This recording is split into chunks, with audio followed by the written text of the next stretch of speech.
En ocasiones, cuando la vida te presenta oportunidades para triunfar, hay dos tipos de personas: las que están preparadas para aprovechar esas oportunidades y las que aparentan estar preparadas.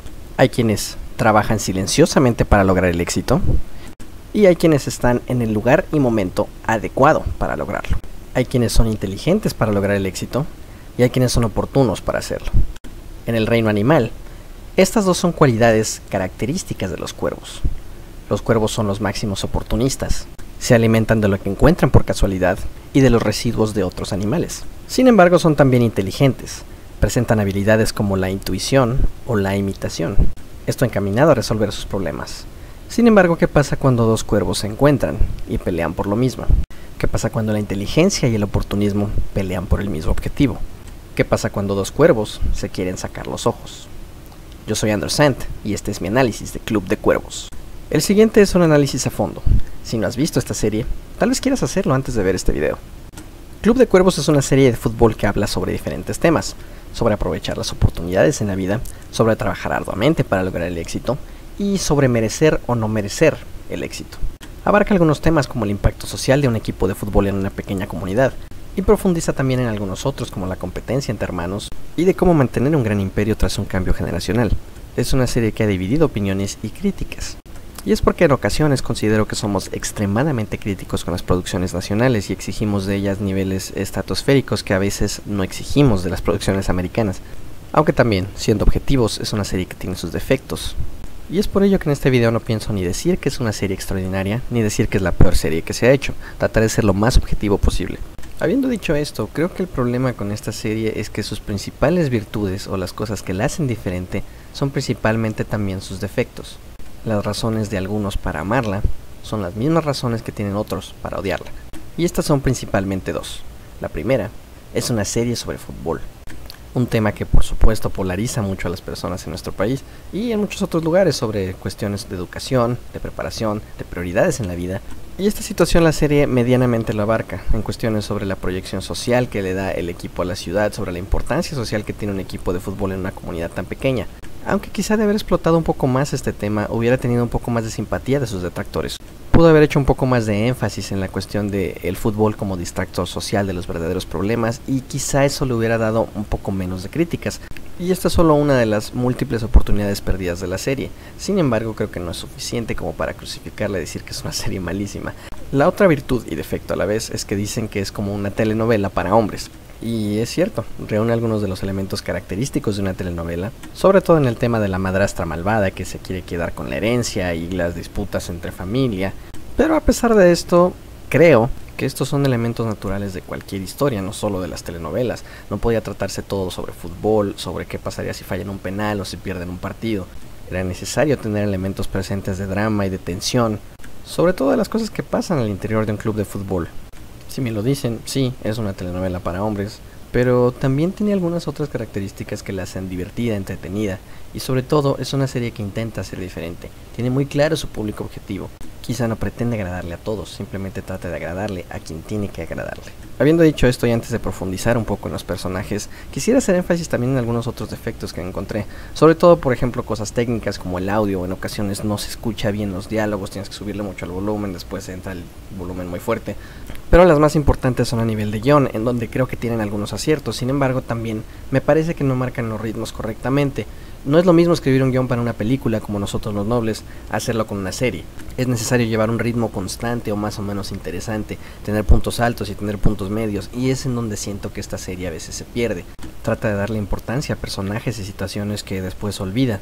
Y narrativamente muchas de estas situaciones tienen altibajos. Por momentos parece que no hay una trama a largo plazo a través de la temporada. Son más bien tramas episódicas que se generan y se resuelven dentro del mismo capítulo. Y no es hasta que llega la gran contratación del equipo, cuando vemos un impulso en esta temporada, cuando vemos algo ya a largo plazo.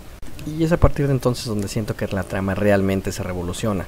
Cobra un interés distinto y empieza a meter elementos de tensión en todos los niveles, en niveles de relaciones con los otros jugadores, de relaciones con los medios, de relaciones en nivel presidencial del club y por supuesto también en lo deportivo. Hace más interesante al equipo, no solo dentro de la serie sino para nosotros los espectadores también. Y ya que estoy en el tema, mencionaré que me parece tremendamente irónico que esta contratación, que es el mayor triunfo en la administración de Chava como presidente de este equipo, sea al mismo tiempo su mayor error, su mayor derrota, el punto máximo de su presidencia, pero al mismo tiempo lo que marcaría su final. Narrativamente también tiene muchos aciertos, particularmente uno. Cualquier guionista, cualquier escritor te dirá que es importante que un villano sea agradable para el público. Los mejores villanos son esos que causan empatía con el público, que en el fondo, aunque sea un villano, quieres que se salga con la suya. Eso es algo que maneja muy bien esta serie, más allá de que no hay un villano definido, el cual también creo que es un gran acierto. Por momentos pareciera que la hermana es el villano, que no quiere que Chava se salga con la suya al tener la presidencia del equipo. O el mismo Chava, quien parece no querer aceptar su rol de presidente como debe hacerlo y querer arruinar todo lo que su padre construyó. O incluso la misma madrastra, quien se quiere quedar con el dinero, quedarse con una buena parte de la herencia. Esta quizá la villana más clara. O incluso el mismo Héctor Cardoné, quien funciona para desestabilizar todo el equipo desde raíz y que también puede ser considerado un villano por algunos. O tal vez el propio promotor malvado, quien quiere poner a Chava en su lugar para enseñarle quién manda en este mundo del fútbol. Todos ellos, de alguna u otra forma, pueden ser considerados como villanos en algún momento de la trama. Y es un gran acierto que, en el fondo, como público, quieras que por momentos se salgan con la suya. Ya sea para ver hacia dónde gira la trama después de esto, o simplemente porque te cae muy bien el personaje. Y esto es sin duda un acierto de los guionistas y de los actores que representan estos personajes. Y bueno, ya hablando de los personajes, hablaré primero de Isabel. Digamos que los papeles entre Isabel y Chava están cambiados. Como que Isabel debió ser el hombre y Chava debió ser la mujer, o por lo menos así me figura a veces. Ella es inteligente, conoce el equipo, conoce cómo se maneja, pero en algún momento se menciona que su papá nunca quiso que se involucrara con el equipo. Ella siempre quiso que ella disfrutara todas las riquezas que generaba el equipo, que disfrutara la vida, que tuviera hijos, etc. Básicamente todo lo que hace Chava. Me gustó su personaje, pero sobre todo me gustó que no se convirtiera en una cuestión sexista, que muy fácilmente pudo haber caído en esto. Hubiera sido muy fácil victimizarla por no ser tomada en cuenta en este mundo de hombres. Sin embargo, la serie la retrata como una mujer fuerte, inteligente y astuta. Aunque también por momentos una desgraciada. Pero bueno, en fin. El otro eje es Chava, quien a mi entender es como ese que todos conocimos alguna vez, que dice estar listo para el examen y a la hora del examen no sabe absolutamente nada y está volteando a ver a quién le copia para pasar el examen. Sin embargo, es tan agradable y tan popular que a final de cuentas lo dejas copiar y no dices nada. Es ese jugador que no hace nada por la jugada colectiva y que llega a empujar un balón que de todas maneras iba a ser gol y festeja el gol. Ahora, esto no necesariamente lo hace malo, simplemente es diferente.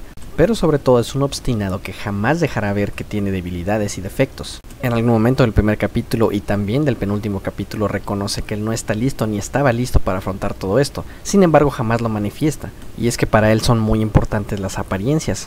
Prueba de ello es que su primer gran mandato como presidente es cambiar el uniforme del equipo, la apariencia que todos los demás tenían. Sus prioridades, por supuesto, están fuera de lugar. Le es más importante salir en la revista Quién que estar en reuniones importantes del equipo. Cabe mencionar que es hilarante que tenga un asistente llamado Hugo Sánchez, pero bueno, eso es punto aparte. Pero sobre todo me parece que el personaje tiene una gran lucha interna y una urgencia inmediata de desmarcarse de su padre, de ser distinto a él, no ser exactamente el mismo que su padre, lo cual contrasta con el aparente poco conocimiento que tenía sobre lo que hacía su padre por el equipo. Y sobre todo es esta urgencia la que simbólicamente está dejando morir a su padre nuevamente, tal como él lo hizo físicamente al estar en la regadera con él y no saber salvarlo. Fue esa misma falta de preparación en los momentos importantes la que hizo que su padre muriera prácticamente en sus brazos al no saber reaccionar, y simbólicamente su equipo, que es lo que representa a su padre, también se le está muriendo en las manos. Es un gran contraste. Sin embargo, esto no quiere decir que no tenga habilidades y talentos. Espero que más adelante en futuras temporadas podamos ver a ya un Chava mucho más realizado volver a la presidencia. Y ahora sí, será el presidente que tiene que ser. El otro personaje que a mi gusto es el que lleva el mayor peso de la serie, ya sea a nivel actoral, tanto a nivel como de guión, es el de Félix, interpretado por Daniel Jiménez Cacho. Siempre he sido fan de su trabajo y una vez más no me decepcionó. Es un gran actor, pero sobre todo el personaje está muy bien delineado. Es el que lleva el peso de la historia, el peso del equipo y el peso de las decisiones. Es el personaje que tiene que cargar con todos los errores de su presidente, pero además lo hace de manera inteligente. Tiene verdadera pasión por su vocación y fidelidad a los colores del equipo, lo cual es muy importante. No duda en poner orden cuando es necesario. Y es a mi gusto el personaje con los mejores diálogos de toda la serie. Es sin duda el cuervo más valioso, con una labor silenciosa, poco reconocida, y que además en lo personal lamenté mucho que renunciara al equipo rumbo al final de la temporada. Espero ver un poco más de él más adelante. El otro personaje notorio, como ya lo había mencionado, me parece el de Ayrton Cardoné. Como que viene a revitalizar la temporada en un punto en el que ya se estaba como quedando atorada. Estaba como que perdiendo el ritmo de la serie y con él regresa el ritmo, regresa lo interesante. pensar qué va a pasar ahora con el equipo, cómo va a reaccionar, todo el efecto mediático que tiene. Y el actor entiende muy bien su papel y lo interpreta a la perfección, se vuelve odioso pero a la vez como que agradable. Y es interesante ver la dinámica de él con los demás jugadores, que además siento que por momentos fueron olvidados en la trama de la serie, como que a veces se acordaban de que existían, a veces no.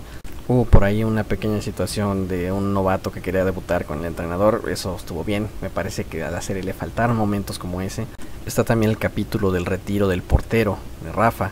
Ese capítulo es bastante bueno, me parece que faltaron un poco más de historias como esa para darle un poco más de valor a los jugadores, interés a los jugadores. La carta que él prepara para su despedida me parece genial, muy bien escrita. La subtrama de Moisés con su esposa como que nunca terminó de cuajar correctamente, creo que le faltó un poco de desarrollo. La historia del Potro con su impotencia también como que no se desarrolló bien, no sé cuántos meses tuvo de impotencia, fueron muchísimos.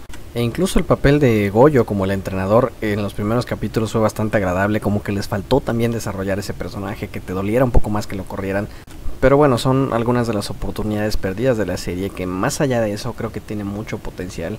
Creo que está tratando de ser algo diferente, creo que está tratando de ser entretenida, y lo es, yo la disfruté bastante en lo personal. El personaje de Stephanie Cayo me parece que también faltó desarrollarlo un poco más, tiene mucho más potencial para dar, creo que de momento se les olvidaba que ahí estaba. Pero bueno, ella interpretó muy bien su personaje y espero ver más de ella en la siguiente temporada.